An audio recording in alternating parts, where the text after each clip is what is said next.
Happy Monday. So over the weekend, I had a chance to go up to the reservoir and do a contrast therapy for a cheerleading group, 12 to 18 years old.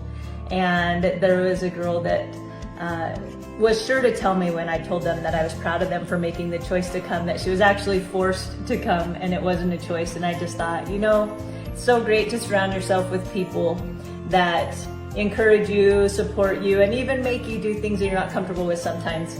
And it made me think about the value of that we become the average of the 5 people we spend the most time with. And this is truly the people we choose to put in our lives. We have our families and we have our connected groups that are a part of our daily lives.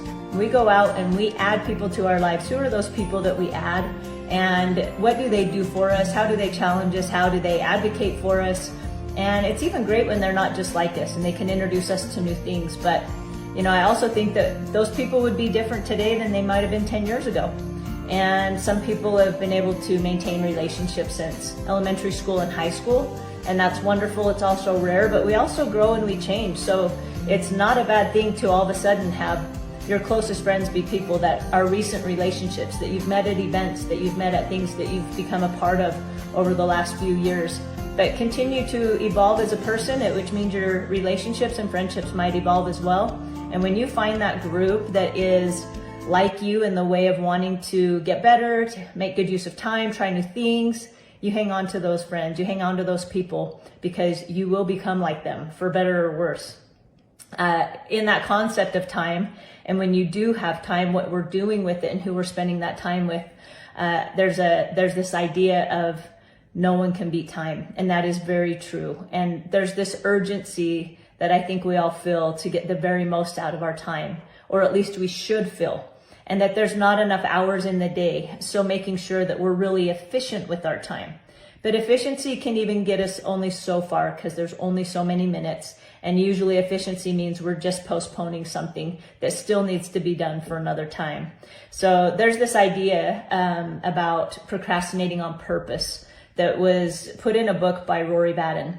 And it means putting off today something that can give us time tomorrow. And I love this concept.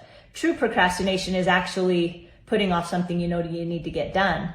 But to procrastinate on purpose is putting something off tomorrow or today that can make more time for you tomorrow. And I look at everything in my life and I'm like, oh my gosh, I'm a list maker. And I love to just create a long list so it looks like I'm really productive, and then I can check it off the list. And sometimes I add things I've already done just to check it off. That's horrible. We need to, instead of making long lists, we need to start eliminating things from our day to give us a little bit more time. That is called multiplying time. Another way besides eliminating that we can multiply time is to automate. We do that through bill pay. Imagine every month if we're paying our bills and we're sitting down and taking that time like it used to be done. I mean, that's hours a month. If you can set up 2 hours aside, set up bill pay, you're having a net positive of time really after 2 months, and you've just got some time back. So that's a way to multiply our time, is to automate anything that we can. We're going to eliminate, we're going to automate, and then the last thing is we're going to delegate. Now, this is to parents, moms.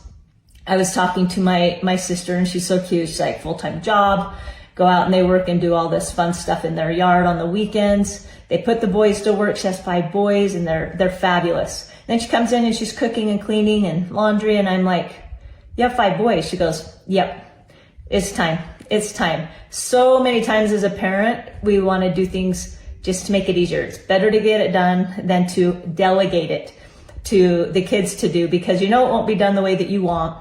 But delegate it to them. Make them better. Make them learn something new. Give them that stewardship over something, and multiply your time.